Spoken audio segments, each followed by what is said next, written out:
A one, a two, a one, two, three, four. We're all living games. We're all living games. We're all living games. Show us your game. Show us your game. Show us your game.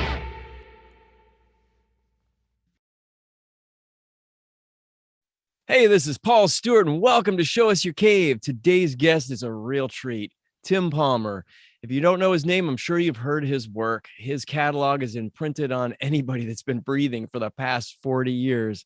On top of that, he's a really great guy, and we're so happy to have him on the show. Hello, Tim. Hi, how are you? Good to see you. Good to see you too. Really happy to have you on our show, and loving all those guitars you have behind you. Yeah, it's pretty good, isn't it? It really is spectacular. Compliments on having the best backdrop, and it is actually real, it's a real backdrop. So let's talk about your history with Genelec. It's a pretty long one, a long career, right? Yeah, well, as you and I know, I started to question in my own head, how long have I had my personal Genelec 1031As? And I couldn't quite remember exactly how long it was. And on your suggestion, I unscrewed the back and discovered that I bought those speakers 29 years ago. So my history of using the 1031A is very long, and a very happy history as well. In fact, it's something I haven't been able to break away from.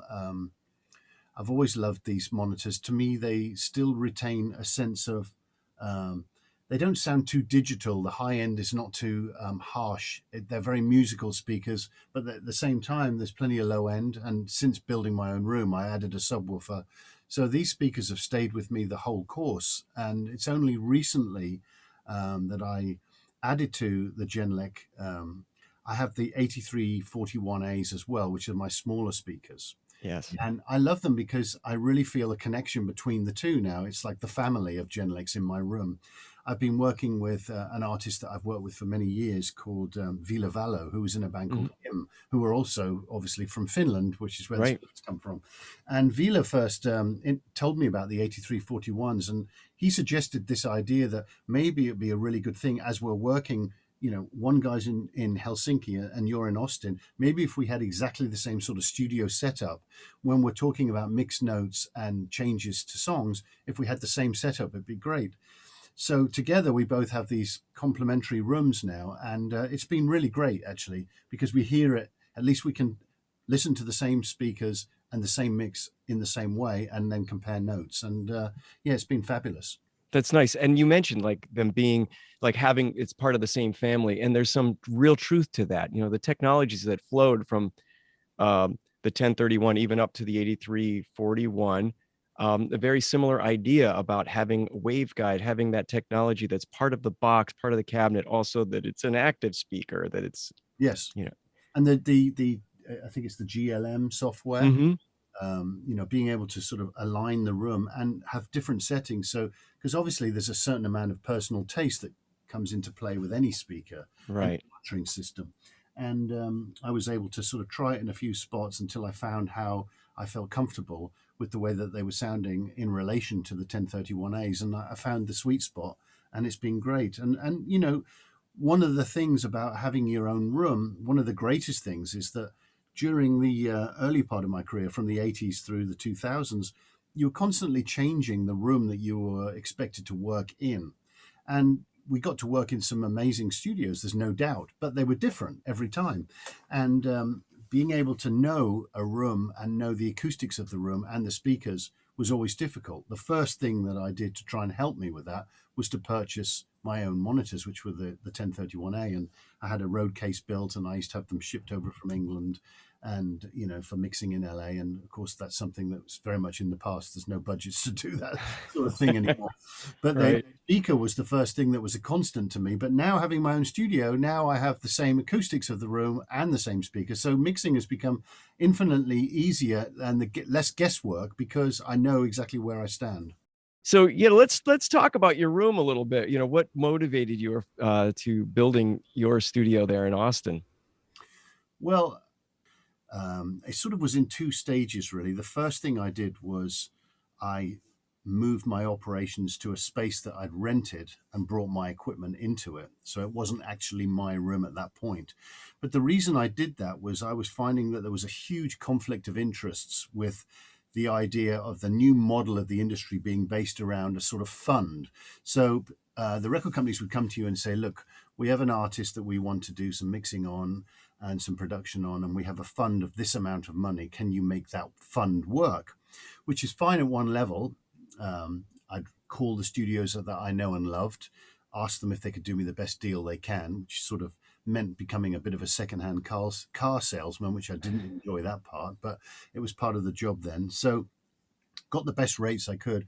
And I found that when I was mixing a song, sometimes I would take it home and have a listen and think, you know what, I would actually like to spend a little longer on this mix, but if I do that, it's just going to come out of my money and I'm basically going to end up making very little. So it was a huge conflict of interest in trying to do the right thing for the music and actually making a living to support my family.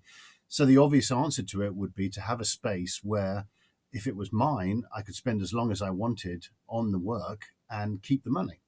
So I've moved my equipment into a space in North Hollywood, and it was part of a studio called American. And I rented that room for, I don't know, 2 or 3 years. And it worked very well for me. And as you can imagine, after, I don't know, 28 years of working in commercial studios, it was quite a scary prospect. But it worked. And at that point, I thought, you know what? Maybe this is the time to actually invest and actually build a room that will be mine. So it was that point that my wife and I decided to look at other places to live where it would be more affordable. And Austin was a great example of a music place, a music city, where the weather was good, property was a little cheaper, the schools were good, and I could build my own place. And that's exactly what happened. And I've been very, very happy in my studio since. And that was what, going to the question I was wanting to ask you about as a producer. What do you think, would you say is like that most important quality of a producer? Well, I think you probably need a few different qualities, actually. Dealing with artists, and then also, I mean, it's a multifaceted task, isn't it, as a producer? On one hand, you're expected to help them with arrangements and music and sound, but at the same time, you have to sort of get into the artist's head and understand how you can bring out the best in them, because an unhappy or an uncomfortable artist isn't going to provide their best performances or their best, just generally their best music and songs. So you need to have various qualities. Obviously, the first one I imagine I'd say would be patience. You need to be very patient to do what we do. This is not the sort of career where you get very quick results. Sometimes you need to really spend the time to get it right, which is sad because the way the music industry's gone, the money isn't there now often to do that. But really having patience is important, having confidence. No one wants to work with a mixer or a producer that isn't confident in themselves, because if you're playing a mix to someone or suggesting an idea, if you're not convinced with it, they're never going to be convinced. So you need to be confident. You need to be sort of, in a way, egoless. You have to be prepared to compromise. I always think of it as a song. You're trying to make the song as successful as it can be, and you can do that in more than one way. Some producers make the mistake of coming up with an idea and fixating upon that idea and saying the chorus needs this part to be successful. But maybe there's a compromise between yourself and the artist where you can elevate the chorus, but there's another part that could be created. So work together as a team and basically solve the problem of the audio jigsaw puzzle, or whatever you want to call it, and elevate your chorus, but find the path that gets there that makes the artist feel happy, not necessarily the one that you came up with. So it's sort of about compromising in that respect as well. And, being easy to work with and being able to have fun with artists is all part of that as well, I think. Wow. This has been a great conversation. I've really enjoyed having you on our show, and really thank you for coming on board. Oh, well, thank you for inviting me, and thank you to Genelec for being such a major part of my musical career. We're happy to be a part of that. Thanks. Okay, cheers. Cheers. Show us your game.